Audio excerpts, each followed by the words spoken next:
Olá pessoal, boa noite. A minha última fala nesse congresso que está maravilhoso vai procurar falar sobre como seguir a vida depois da perda de um grande amor, ou seja, como seguir a nossa vida depois de um rompimento amoroso. Nós sabemos que é quase inevitável que os relacionamentos amorosos que nós temos com os nossos parceiros venham a terminar um dia. E se isso acontece e um dos parceiros ainda estiver envolvido afetivamente, a dor sentida por essa perda com certeza será grande. Tão pouco comum como um romance que seja eterno enquanto dure, é o fato de o final de um namoro ser consensual entre o casal. O que nós presenciamos e o que acontece mesmo é que na maioria das vezes a mágoa do homem ou da mulher que não concordam com esse rompimento vem à tona. Podemos dizer então que a dor da perda é natural para qualquer ser humano e é tão normal quanto necessária. Essa fala minha vai ser baseada no meu novo livro Relacionamentos Amorosos, o Antes, o Durante e o Depois, que estará disponível para download gratuito para todas as pessoas que estiverem assistindo e todas as pessoas que quiserem ler e acompanhar um pouquinho mais desse trabalho sobre rompimento e luto no site www.tiagodealmeida.com.br. Bom, então, voltando, a nossa fala permitirá alguns entendimentos necessários para lidarmos melhor com essa situação da perda em relacionamentos amorosos.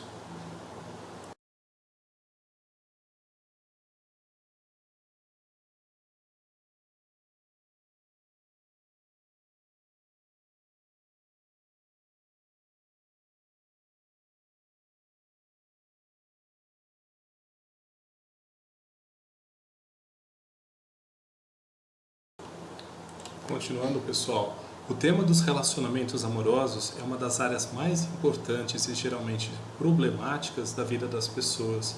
De acordo com muitos autores, essa importância é mais bem percebida quando a relação não está satisfatória, está ameaçada pela possibilidade de um rompimento. Quando isso acontece, o nosso humor, a nossa energia, a nossa capacidade de concentração e o nosso trabalho, juntamente com a nossa saúde, dentre outras dimensões das nossas vidas, podem ser, sim, profundamente afetados. Então, quando os relacionamentos afetivos se rompem, algumas alterações, não somente dos nossos estados emotivos, psíquicos e físicos, mostram-se presentes e constantes na maioria das pessoas. É como se uma parte de nós estivesse experimentando uma sensação e uma situação de morte. É claro, ninguém começa um relacionamento pensando na possibilidade que um dia ele possa ter um fim ou um prazo de validade. É quando você inicia um relacionamento com uma pessoa, você deposita nela grandes esperanças no ser amado, nessa correspondência amorosa. Faz grandes investimentos e recebe promessas do ser amado. Daí, naturalmente, você pode baixar as suas defesas e entregar o seu coração quase sem reservas. Infelizmente, é quase inevitável que os nossos relacionamentos amorosos terminem um dia. E se isso acontecer, quando um dos parceiros ainda estiver envolvido, essa dor sentida pode ser realmente muito grande. As pessoas investem nos relacionamentos, sejam materialmente ou afetivamente, e mesmo se for um namoro, um casamento que não esteja mil maravilhas, esse desprendimento, esse investimento, quando eu percebo que não é correspondido e quando o outro me rejeita, a realidade trazida por essa percepção sempre me machuca. Ainda se resta o sentimento de amor por um dos envolvidos. Então é bom que tenhamos em mente que às vezes o fim de um romance é necessário sim para que ambos se libertem de algo que não está trazendo a felicidade recíproca. Por quê, pessoal? Porque ficar num relacionamento amoroso ruim é pior do que enfrentar a solidão e a dor que podem vir com a separação. Então, mas enquanto estivermos envolvidos afetivamente em um romance idealizado, ou que a gente pensa que é dos nossos sonhos, vamos continuamente investindo nosso tempo, nossa energia, nossos recursos para que tudo continue bem. E aí, quando acontece algo que não está bem, que nos comunique algum desassossego, mesmo que instintivamente nós venhamos a perceber que algo está saindo do nosso alcance, muitas vezes para salvar a relação, a gente faz de tudo, mesmo sabendo que às vezes o final do namoro, o final de um casamento é a melhor opção. Bom, sabemos que um relacionamento, é claro, que não termina repentinamente, então ele vai se tratar de um longo processo onde ambos os parceiros têm participação e responsabilidade. E na maioria das vezes não há uma objetividade ou uma culpa que você possa atribuir a esse ou aquele parceiro amoroso. Sendo assim, seria até imprudente da nossa parte colocar sobre os ombros de um dos parceiros a culpa pelo fracasso do romance. O mais aconselhável, o mais racional seria discutir, e planejar um término que envolvesse a participação de ambos para discutir qual seria a melhor forma de terminar. Mas seria inviável. Quem pensa assim, como não estamos falando de uma sociedade fundamentada numa racionalidade, o que geralmente ocorre é que se diz uma meia dúzia de palavras, muitas reclamações, ofensas e um silêncio ao final nesse término. O processo de separação torna os parceiros vulneráveis e confusos, e esse sentimento de culpa derivado do final do relacionamento os torna menos confiantes em si. Então, o que antes parecia um porto seguro, agora se resume a nada mais do que lembranças vazias e muitas mágoas.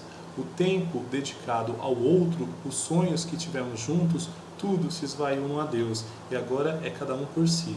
Bom, como disse, alguns relacionamentos amorosos que nós temos com os nossos parceiros podem promover algumas melhorias para nossas vidas. Por exemplo, um parceiro que nos estimule a mudanças positivas e favorecer a nossa qualidade de vida. No entanto, existem relacionamentos francamente destrutivos, de maneira que nós nos sintamos inferiores e diminuídos na presença e na interação com essa pessoa, pois eles minam, eles diminuem a nossa autoestima, impulsionando-nos de forma que nos comportemos de uma forma bem pior, bem mais pobre do que nós gostaríamos, poderíamos ou deveríamos. É claro também que as pessoas querem saber por que elas estão sendo deixadas, trocadas ou abandonadas. Até porque um relacionamento mal resolvido pode trazer consigo alguns problemas. E na maioria das vezes vai prejudicar até aqueles relacionamentos que viremos a ter com novas pessoas. Pode levar uma pessoa a se fechar de tal forma para novas oportunidades e para novas relações. Ou ainda pode acontecer uma pessoa repetir uma similar biografia falida com seus outros relacionamentos. Então, para evitarmos que tal situação se repita, é bom que nós aprendamos a fechar um ciclo de um relacionamento fadado ao fracasso por exibir essas características, como, por exemplo, gostarmos e nos apegarmos a amores tóxicos, gostarmos de pessoas que têm algum tipo de mau-caratismo, cafajestismo e que nós ainda mesmo assim achamos que teremos que reciclar essa pessoa, porque essa pessoa na nossa vez será uma pessoa melhor. Então, quando uma pessoa fica preso a esse passado, ao ex, e não consegue encerrar essa sua história de vida, acaba prejudicando não só a si, os seus relacionamentos atuais, mas os seus futuros relacionamentos e a sua própria autoestima. Ou seja, não que ela deva fazer de conta que aquele relacionamento não existiu, mas é sempre bom sabermos superar esse tipo de situação.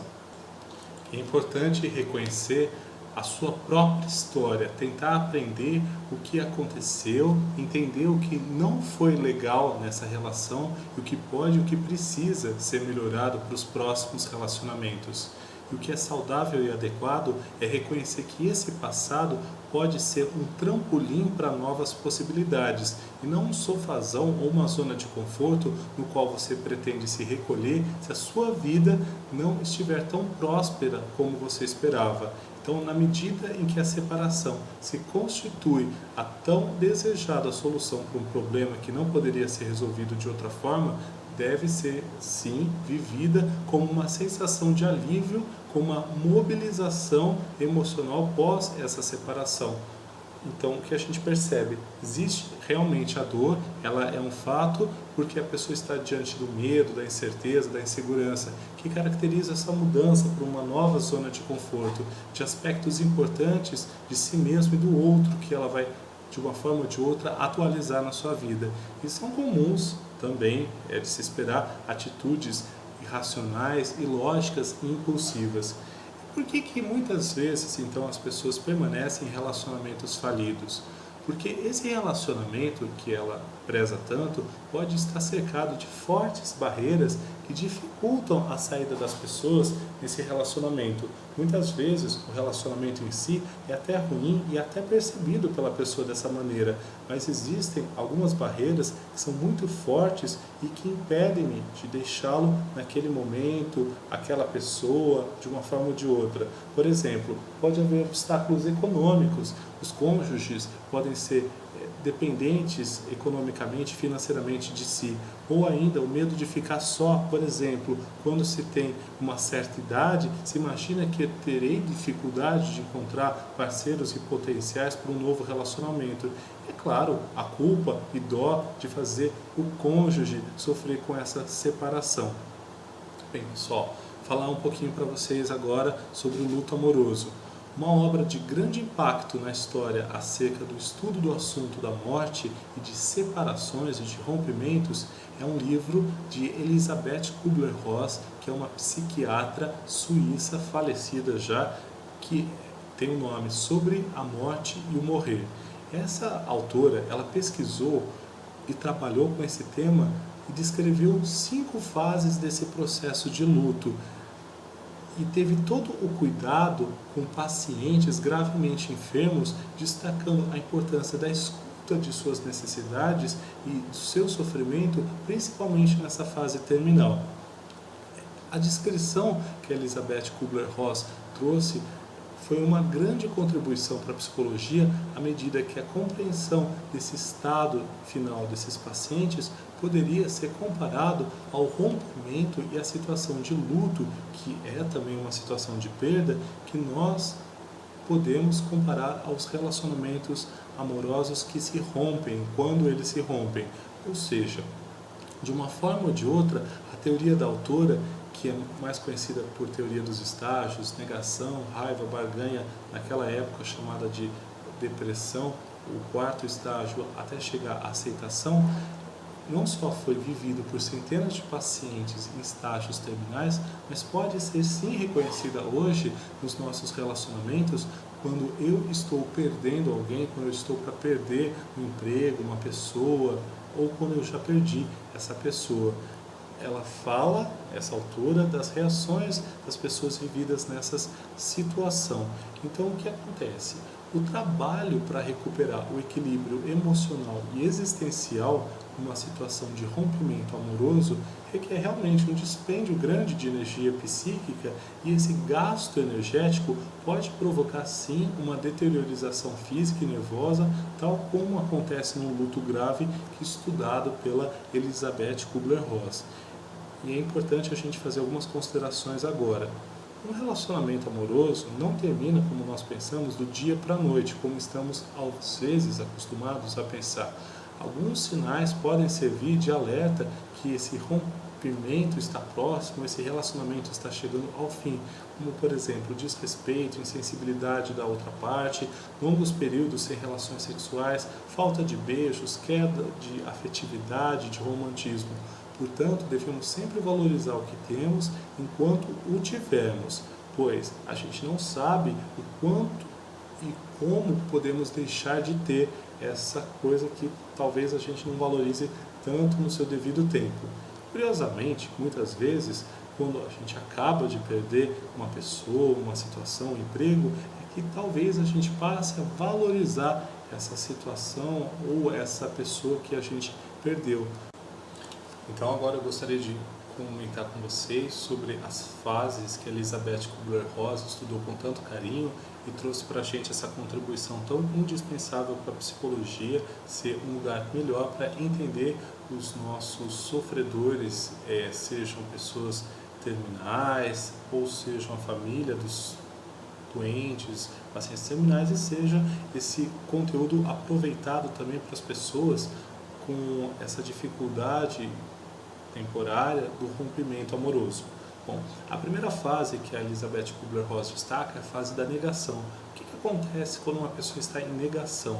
Nessa fase, a pessoa nega a existência do próprio problema ou da situação pela qual ela está passando. Ela pode não acreditar na informação que ela está recebendo, tentando esquecê-la, tentando tapar o sol com uma peneira grossa, tentando buscar novas provas ou argumentos de que ela não foi deixada, ela não foi abandonada. Surge, então, a primeira fase do luto, que é o momento que nos parece impossível essa perda, em que não somos capazes de acreditar que fomos ou estamos sendo abandonados. Então, a dor da perda é tão grande que pode não ser possível, pode não ser real na minha concepção.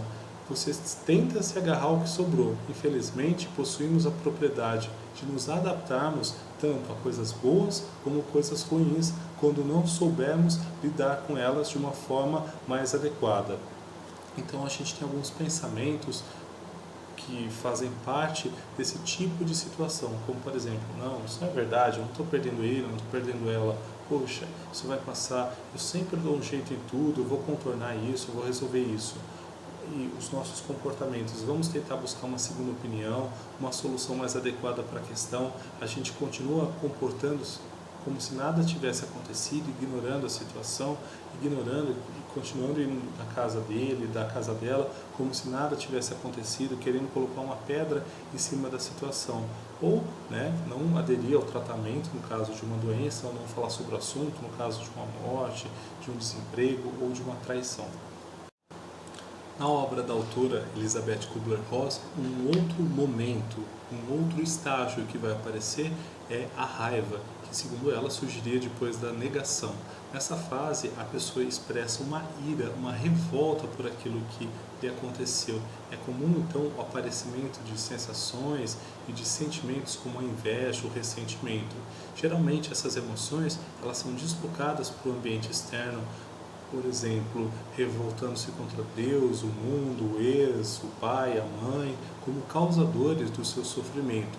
Então, a pessoa se sente inconformada e vê a sua situação vivida, vivenciada como uma injustiça. Então, a pessoa fica se questionando, por que eu, por que a mim? Então, surge nessa fase alguns questionamentos de dizer, isso não é justo, por que fizeram, ou por que isso aconteceu comigo, por que Deus permitiu tal coisa acontecer.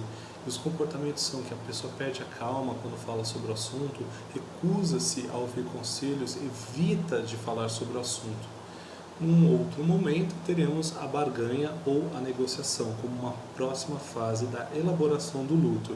Então, em que consiste a barganha ou a negociação?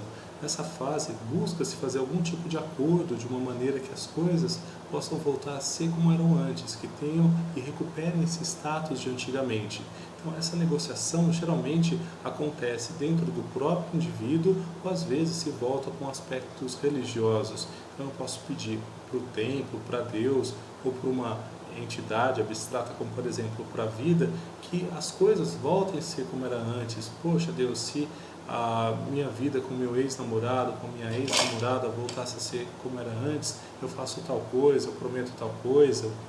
E a negociação surge, então, quando esse indivíduo começa a hipotetizar a perda e perante isso tenta negociar, na maioria das vezes vai ser com Deus, ainda que ela não tenha muito esse tipo de crença. Então, sempre vai ter alguma promessa, um sacrifício, como por exemplo, eu vou acordar mais cedo todos os dias, eu vou tratar bem as pessoas, eu vou parar de beber, eu vou procurar um emprego, tudo vai ficar bem. Então, eu posso fazer acordos, rezas, buscar agradar, começar a fazer academia, parar de beber, ou me comportar de uma forma mais saudável. Bom, a Elizabeth Kubler-Ross, na década que ela descobriu esse conhecimento lá no século passado, ela enumerou também uma outra fase para acontecimento de algumas situações. Ela chamou de depressão. Mas hoje, com as nossas novas leituras, a gente entende que, na verdade, o que ela chamava de depressão é uma tristeza profunda, até porque a depressão envolve outros quadros clínicos diferentes daquilo que a autora descreveu. Então, nessa fase, o que acontece de uma tristeza profunda? O indivíduo começa a sentir um sofrimento profundo. Então, tristeza, sensação de desolamento, culpa, desesperança e medo são emoções bastante comuns que vão ser vivenciadas por essas pessoas. E é nesse momento que acontece uma grande reviravolta dentro de si, uma introspecção e uma necessidade de isolamento. Então, quando a pessoa percebe que ela, pelos mecanismos da negação, ela tentou tapar o sol com a peneira grossa e não conseguiu, tentou talvez buscar a atenção do outro através de raiva ou revolta e não conseguiu, ela tentou de uma forma ou de outra ameaçar ou chantagear através de barganha, ou mesmo não tenha conseguido a correspondência de uma forma positiva das suas expectativas, ela vai se encaminhar para uma tristeza profunda, como um pesar que vai ser controlador dos seus próximos pensamentos. Então, ela vai pensar algumas coisas como, por exemplo, poxa, eu não tenho a capacidade de lidar com isso, nunca mais as coisas ficarão bem, ou eu me odeio. Ela vai passar a chorar, afastar-se das pessoas, isolar-se e às vezes se comportar de uma forma autodestrutiva. É importante a gente entender que esses passos e esses processos, até chegar no processo de aceitação, vão poder se intercambiar, aparecer conjuntamente ou se intercalar. Estou passando eles de uma forma didática para vocês, mas eles podem acontecer simultaneamente, 2 ou 3 deles podem aparecer, tá? Quando a gente chegar na aceitação, a gente não volta mais para trás, a gente não regride, mas até lá esses processos podem acontecer e tomar conta dos nossos pensamentos e sentimentos. Então, o que corresponderia a esse processo final de aceitação? Seria a última fase desse luto, do entendimento desse rompimento amoroso. Então, o que corresponde a esse processo de aceitação? Corresponde quando a pessoa aceita com paz e serenidade, sem desespero, sem negação, a sua situação, a sua perda. Nessa fase, aceita-se de um lado melhor o rumo que as coisas tomaram. As emoções não estão mais tanto à flor da pele e essa pessoa se prontifica até a enfrentar essa situação com a consciência de suas possibilidades e limitações. Então, nessa fase, o espaço vazio deixado pela perda já vai ser preenchido com novas coisas, com um universo de novas possibilidades. Essa fase depende muito da capacidade da pessoa mudar sua perspectiva em relação aos fatos e de preencher o vazio. E ela pensa, poxa, não é o fim do mundo, eu posso superar isso, eu posso aprender com as coisas que eu fiz e melhorar, e vai buscar ajuda para resolver a situação, vai conversar de forma aberta com outras pessoas sobre o assunto e planejar estratégias para lidar melhor com essa questão. Então, as fases do luto, só para a gente entender, não possuem um tempo pré-definido para acontecerem, vão depender da perda e da pessoa. Porém, a gente sabe que leva-se mais tempo, provavelmente a fase dessa tristeza profunda, antigamente chamada de depressão, antes de chegar à fase da aceitação. E algumas pessoas podem levar de dias a meses. Então, o que é importante? Sabemos que as pessoas não passam por essas fases de uma forma linear, ou seja, elas podem superar uma fase, depois outra retornar, outra vir, estacionar mais tempo em uma delas, sem ter avanços por um longo período de tempo e ainda suplantar todas as outras fases mais rapidamente até chegar à aceitação. Não há uma regra definida, tudo depende do histórico, das experiências vividas por essa pessoa, das suas crenças e de como ela reage consigo mesma diante de cada situação e questão que se apresentar nessas fases. Mas principalmente se tratando de casamentos, matrimônios e uniões estáveis, a separação não é apenas o fim de uma união material entre os pares, mas também a quebra de vínculos, dos laços emotivos, da confiança, dos laços sexuais e afetivos criados tanto pelo amor como pelo ódio, pelas brigas e pelas reconciliações. Então, dependendo de quem é o responsável pelo início imediato, pela iniciativa do término da relação, diferentes tipos de dor podem ser sentidas. Embora seja considerado uma situação ruim para ambos, costuma ter um sofrimento muito mais intenso para quem percebe-se como a pessoa deixada. Alguns autores afirmam que aquele que abandona pode até aliviar sua dor por meio do impulso que o levou a agir no sentido de renovação. Para quem deseja separar-se, o que predomina, claro, é o alívio e às vezes a euforia de se ver livre daquela tensão, daquela situação infeliz e frustrante com o qual convivia quase que diariamente. Então essa sensação de alívio amortece o impacto para aqueles que deixam a novidade, as mudanças, a passagem de um estado conhecido para um futuro sem previsões. Depois eles costumam agir sem culpa e sem tristeza. Então assim, eles muitas vezes nem lembram dos bons momentos e dos sonhos que foram feitos, mas sim das possibilidades que estão à frente e que ele ou ela que deixaram, né, querem agarrar. E os sentimentos de ódio e de frieza por quem é deixado nessas horas surge para suavizar ou ainda para neutralizar os sentimentos de pesar e de culpa. Então, considerar pela raiva apenas os aspectos ruins da relação pode anestesiar a dor por um determinado momento, mas isso é transitório. Em meio ao ódio, ao ressentimento e à dor, vem a tendência a denegrir, difamar, rebaixar o parceiro, para se convencer, né, que não sofreu uma grande perda amorosa. Assim, os defeitos se ressaltam enquanto as qualidades passam a serem reconhecidas em plano inferior. Quanto mais longa e íntima for a relação e mais preciosa, principalmente para aqueles que é deixado, mais desolador vai ser esse momento da separação por quem é deixado, mesmo se a intimidade era um produto de sofrimentos, incompreensões e ofensas. Então, diante dessa percepção que a decisão do outro é irreversível, surge a depressão, frequentemente acompanhada pelos sentimentos de autodepreciação, pena de si mesmo, baixa autoestima, bem como um ataque ao parceiro, sentimentos de vingança e hostilidade. A depreciação da pessoa amada pode ser um mecanismo útil e de vasta aplicação que nos permite suportar as decepções.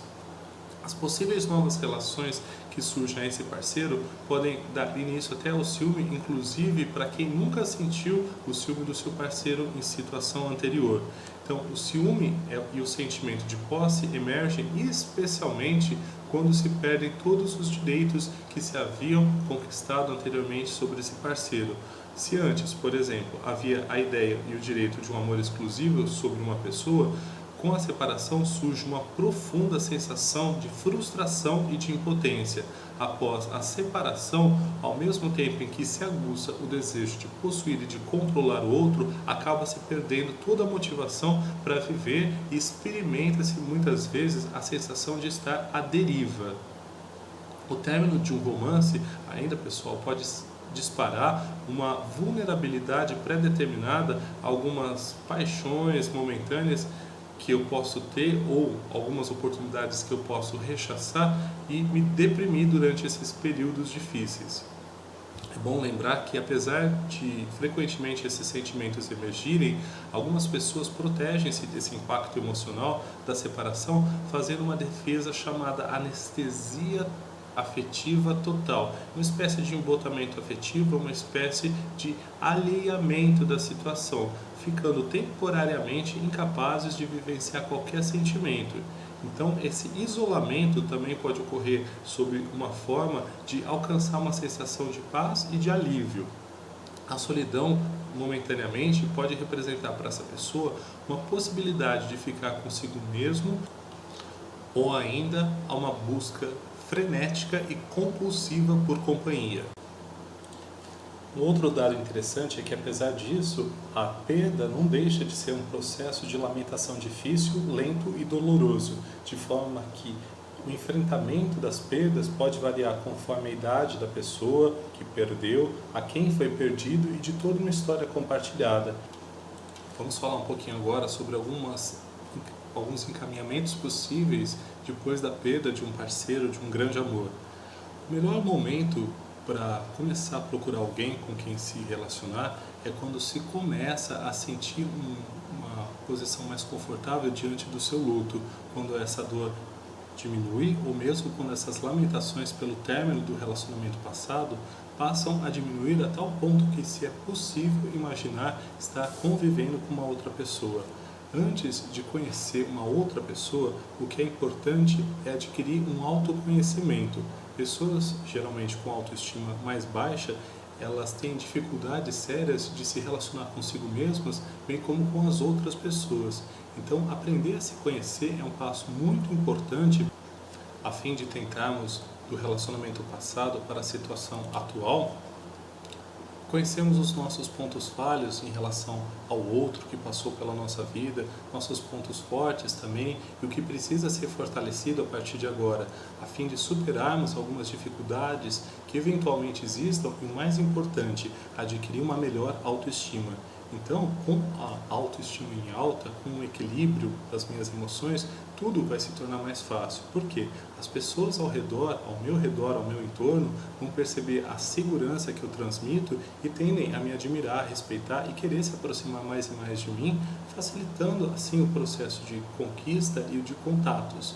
Então é de extrema importância saber transmitir segurança para as pessoas. E estando seguro de si mesmo, inconscientemente, vamos conquistando o mundo à nossa volta e acabamos por conquistar quem está ao nosso redor, mesmo sem saber. Somente estando com essa autoestima em dia, em alta, é possível que nós entremos em um relacionamento sério, pois, caso contrário, haverá inseguranças e o relacionamento com uma pessoa poderá não ser tão duradouro como a gente gostaria que fosse. E uma vez que nos sintamos seguros, precisamos saber onde encontrar alguém para nos relacionar. Então, as pessoas estão às nossas voltas a todas as horas, desde que nascemos, crescemos e morremos. Então, resta a nós mesmos saber identificar as pessoas que queremos nos relacionar e para que relacionamento, quando, onde e como. Conhecemos pessoas novas todos os dias e muitas vezes não nos damos conta sequer das oportunidades que temos e as que perdemos. Então, é preciso perder a ideia fixa de querer conhecer alguém na hora que você quer e no momento desejado. Essas coisas acontecem na maior parte das vezes de encontrar alguém que seja legal para a minha vida, que eu possa ter um relacionamento sério, sem ter sido planejado e naturalmente. Ao passo que, se a gente às vezes quer forçar a ordem natural das coisas, vamos acabar agindo de uma forma tal que não agiríamos, vamos transmitir isso para as pessoas e acabaremos estragando tudo por não estarmos cientes de quem nós mesmos somos e do que nós mesmos queremos. Então, é preciso também saber se diferenciar dos demais. Porque, estando seguro de si mesmo, é preciso aprender a diferenciar-se das outras pessoas à sua volta, evidenciando seus pontos fortes, suas qualidades, para que possamos, de uma forma ou outra, sermos notados e assim ficarmos em destaque em meio às outras pessoas do nosso entorno. Então, pessoas em destaque têm uma facilidade muito, muito maior de se relacionar com pessoas ao compará-las com as outras pessoas ao seu redor.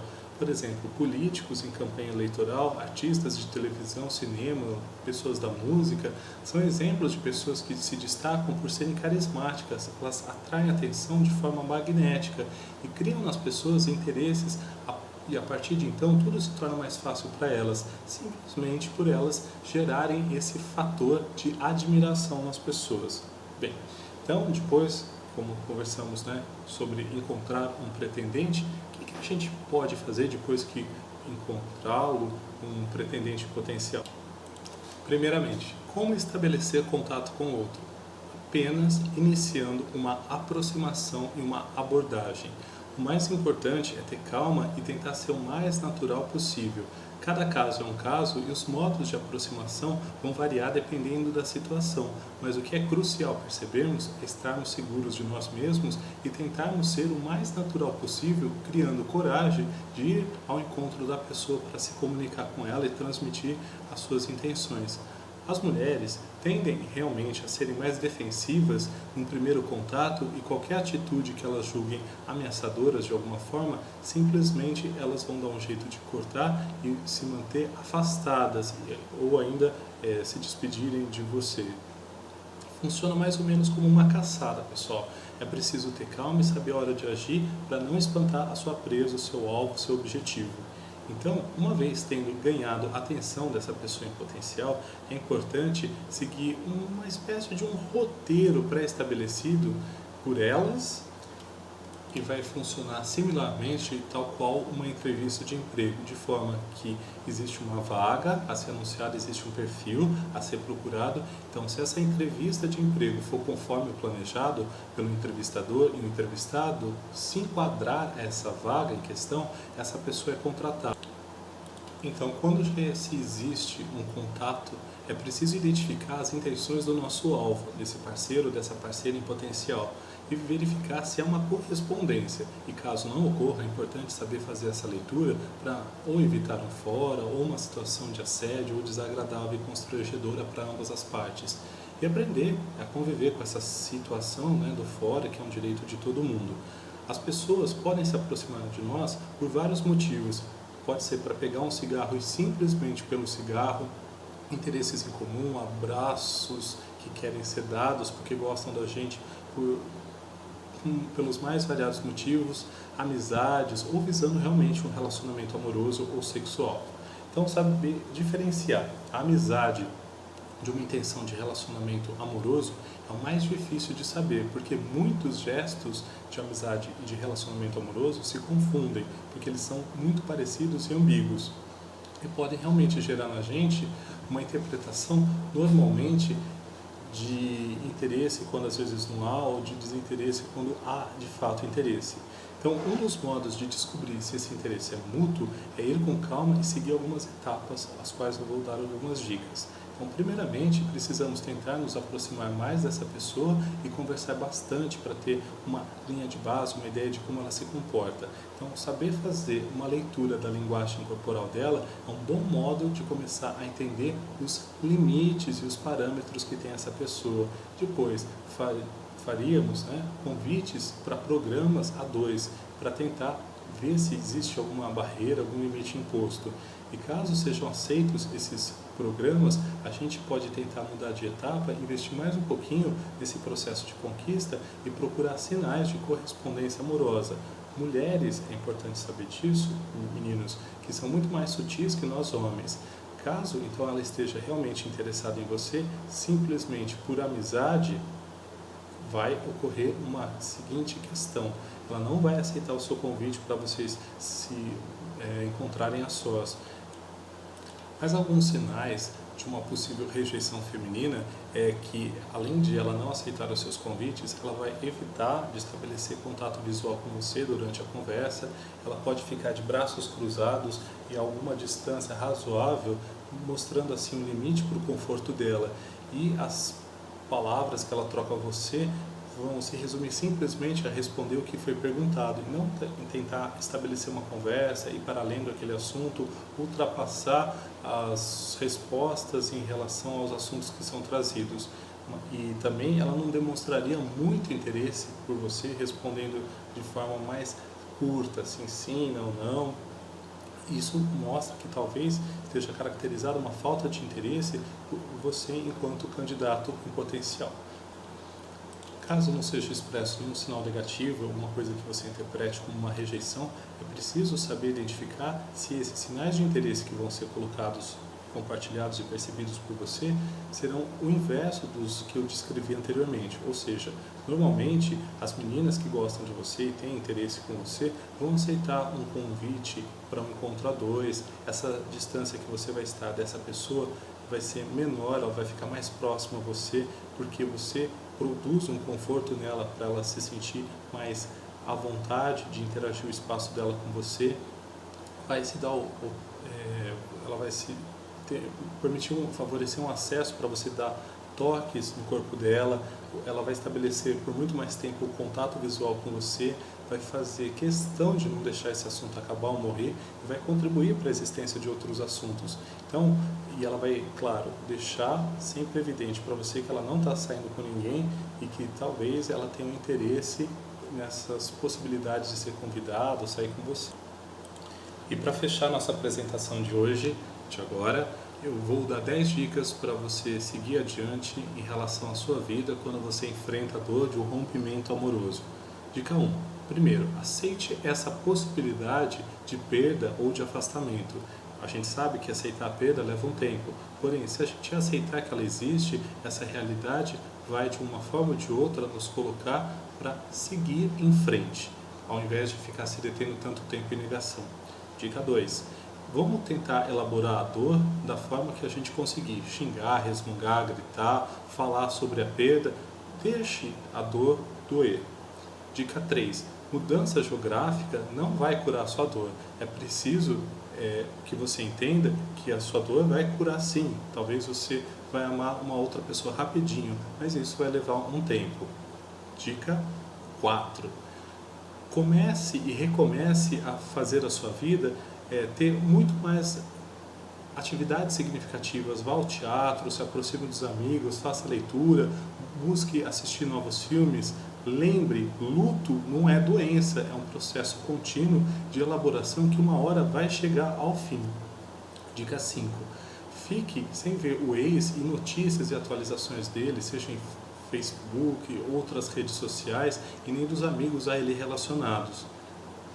Dica 6. A dificuldade de recuperar o nosso equilíbrio e as nossas boas emoções nesse tempo de espera pode ser atenuada com essas iniciativas positivas, como por exemplo, trocar a cor do cabelo, de guarda-roupa, de um jeito ou de outro. É bom você fazer isso. Cultivar a fé, voltar ao trabalho. O mundo não parou só porque você está separado ou separada, ou desfez o seu relacionamento, ou teve o seu relacionamento desfeito por algum motivo. Dica 7. Não embarque tão rapidamente no outro relacionamento. Nem sempre preencher o vazio do rompimento amoroso com outro relacionamento é a melhor saída e a solução para a sua questão.